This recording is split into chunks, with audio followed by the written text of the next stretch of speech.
Hello everyone, welcome to my video, and right now in here I'm gonna explain my presentation about applied linguistic translation and interpreting. So my name is Stefa, and pay attention please, as we're gonna start right now. So first, let's talk about the outlines for what I'm gonna talk about in here. The first is welcome to the world of applied linguistics, which is basically introduction. Second is what is about linguistics, which basically the definition, like linguistics plus translation, which basically what the connection between those two, theory, practice, and translation, which basically what mean it is. Problems applied linguists solve in translation, how applied linguists solve the problem in translation, and then we gonna go next to interpreting after we are done in translation, and then we explain that interpreting is a team sport of disciplines, and then I'm gonna explain or using that about the skills needed for translator and interpreters, and then some examples, and then why it all matters lastly. So next, all right, welcome to the world of applied linguistics, or I like to call it how not to start an international incident with Google Translate because yeah, that they still have many mistakes to use. I mean, it's not bad, of course, but yeah, you have probably seen some web translation fails online, like the classic hotel sign, like no smoking, close, but no cigar or cigarette. That's terrible. But here's the thing: behind all the language chaos, there are people working hard to make communication work across cultures and languages, and that's exactly what today is all about. So let's prepare our journey for this. Let's go to the next slide about what is applied linguistics? The definition, of course. What exactly is applied linguistics? Applied linguistics might sound fancy, right? But it's actually really simple if you want to know what is the definition or what it really is. Basically, applied linguistics is about using our knowledge, our theory of language, which is linguistics, to solve real-world problems. And that includes teaching languages, designing better dictionaries, fixing speech disorders, creating fairer language policies, and improving translation tools. Yes, even training chatbots nowadays, basically AI, improving them so they don't respond with some Shakespeare and English, which is can be complicated. So anyway, in here, sorry if I got the name wrong, but Grady in here defined it as focus on language use in academic, professional, and community contexts. So academic, professional, and community contexts. Basically, applied linguists don't just study language; they use it to help people understand, and be understood. So it's not about just study it. How the theory works now is how you use it. It's the difference between knowing grammar rules or the theory and knowing how to use it in the real world, in the real problems. So yeah, so let's go to the next one where why I say that applied linguistic and translation is basically best is. So as we all know that, I mean, this is my opinion. Let's zoom in one of applied linguistic favorite friend, which is translation. Translation isn't just about changing words from one language to another. It's about making sure meaning, emotion, and cultural nuance get across too. According to Graby, translation is a concern of applied linguistics because it's central to professional communication and multilingual interaction, especially in fields like medicine, law, and global business. So whenever someone says, "Oh, you just translate that with Google Translate," remind them that real translation is more like diplomacy, storytelling, and problem solving all rolled into one. And it is important and also crucial because bad translation doesn't just make you laugh. In some cases, it might cause some serious consequences. So let's go to the next one, which is debate. Theory versus practice in translation. So as we all know, this is debates that's been going on for a long time. If I'm not wrong, since the 1960s. The question does translation theory actually matter? So, in 1965, a researcher named Levi X translated about theory. The response, like here, like what I write in here, a collective shrug. May no, we don't know. We just translate it. Many thought that the theory is not useful. In practice, it's not useful at all. But theories, unfortunately, theories like Lawrence Fannuti, who's back. He said, "Wait a minute, theory actually make you better. Theory actually make us better translators. It helps us think critically about our choices and become more aware of our methods." So yeah, theory can improve practice basically. It's kind of like cooking. So sure, you can throw ingredients in a pan and hope for the best that it might come as good as it looks, but no. But if you really understand like the flavor, what is it all about, the techniques, how you use it, basically the recipe, you will cook it with absolute confidence that you will do it right and good, you know. And that is the same with translation. That's just an analogy. Don't take it too seriously. And then problem applied linguists solve in translation. So this is the problem that cause or might cure in translation where applied linguists try to solve it or already solved it. So applied linguists deal with the messy, tricky, fascinating problem behind the scenes of translation. The big three problem are or issues like here what there are three of them. The first is access. Is translation available to all communities? Are public documents translated fairly? Second is effectiveness. Does the message come through as intended? Can meaning and tone survive the language switch between other to another? And the third, last but not least, technology. Are machine translation tools like Google Translate helpful, or do they just cause more mistake and new problems?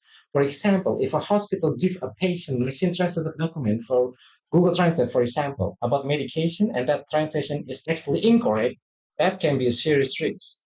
That's why applied linguists also work on improved technology, not just use it. They test algorithm, analyze errors, and help design better systems. All right, let's go to the next one. Very done with translation. So now we go into interpreting language on the fly. Anyway, translation, first talking, translator siblings, false talking cousin. That's why I call interpreting. They're basically cousin because they kind of similar. So while translators deal with written text, interpreters work in real time, translating spoken or sign language on the spot. you know. In places like hospitals, courtroom, classroom, and international meetings, like important, really, really important meetings, interpreters make sure people understand each other live and without scripts at all. So Cronin, quote in Palmer, says that interpreters are like a relay system, passing the baton of meaning smoothly from one language to another, correctly, without any kind of mistake and without any waiting time. They do it directly on the spot. And let me tell you, that takes a serious mental gymnastics. You need a serious ability for that. Anyway, let's go to the next one where I'm going to explain that interpreting is not just about one, it's a team sport of what? Of disciplines, where there's many things, where there basically is four, four main things. Anyway, interpreting is not just about knowing two languages and you can interpret it. No, it's a bunch of disciplines, it's a team sport of disciplines. It's interdisciplinary. So, according to Riccardi, interpreting research involves these four. The first is psychology. Can you stay calm under pressure and manage cognitive overload? Because you must stay calm no matter what. And neuroscience, what's happening really in your brain when you translate like, for example, 150 words in a minute? Can you really, manage to do that? How do your brain manage to do that? And then linguistics, important too. Do you really understand how grammar, register, and pragmatic work in that language to the other language?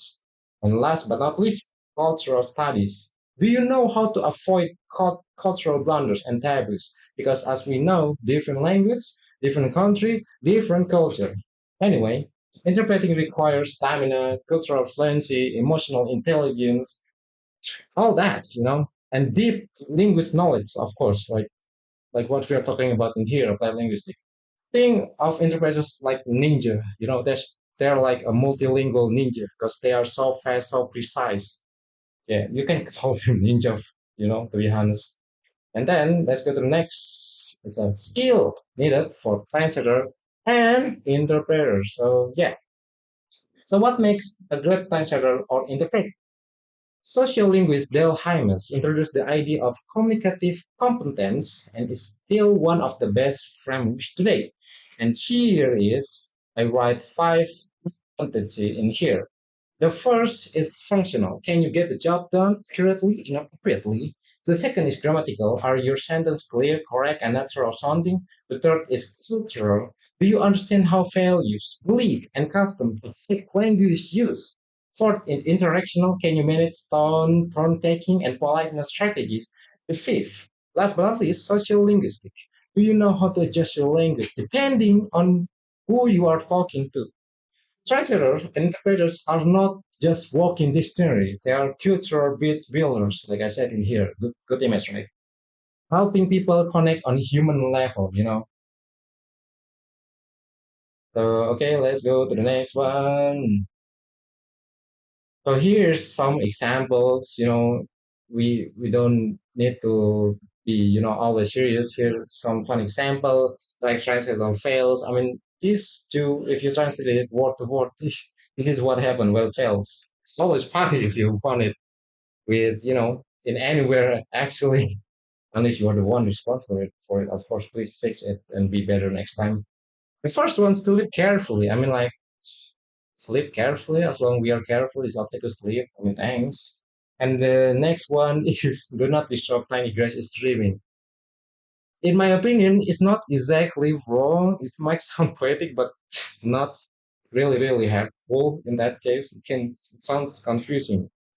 In the other side, if we look at the professional one, like for example, professional interpreters like in the UN can process up to 150 words per minute, like I said before, switching between one language to another, switching between languages and topics without missing a bit. That's not just impressive, it's practically impossible. It's superhuman, inhuman. Anyway, let's go to the next one. Yes, why all of this matters? Why does all of this matters at all? Why translator interpreting and why you must use it? Apply linguistics. Now let's get a bit serious. Why does any of this matter? Because language is everything. It's how we express ideas, how we show emotion, make decisions, from relationship, and share knowledge. It's everything. It's what we do since the ancient age. Applied linguistics help make communication fairer, clearer, easier, and more inclusive. Translation and interpreting literally, first, they connect people. They save lives. Like, think of it like emergency rooms and disaster zones, and also prevent conflict. Yes, international diplomacy depends on translation too, and interpreters. So yeah, it's really, really, really important. So, like I said before in here, applied linguistics is basically superpower, and translation and interpreting is a lifeline for humanity. All right, I think this can be the last one. Final quote. Without translation, we would be living in provinces bordering on silence. Good quote. Good quote. As writer and philosopher George Steiner put it, without translation, we would be living in provinces bordering on silence.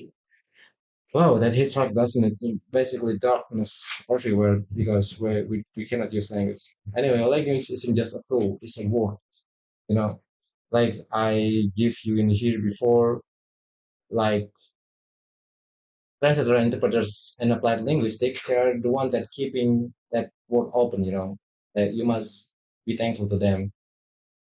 Anyway, yeah, I think that's the last. Thank you for your attention. Thank you for watching, and I'm sorry and really, really apologize if I made mistakes in this presentation. If my words or my action does offend you, I'm really apologize. Anyway, without further ado, goodbye and see you next time.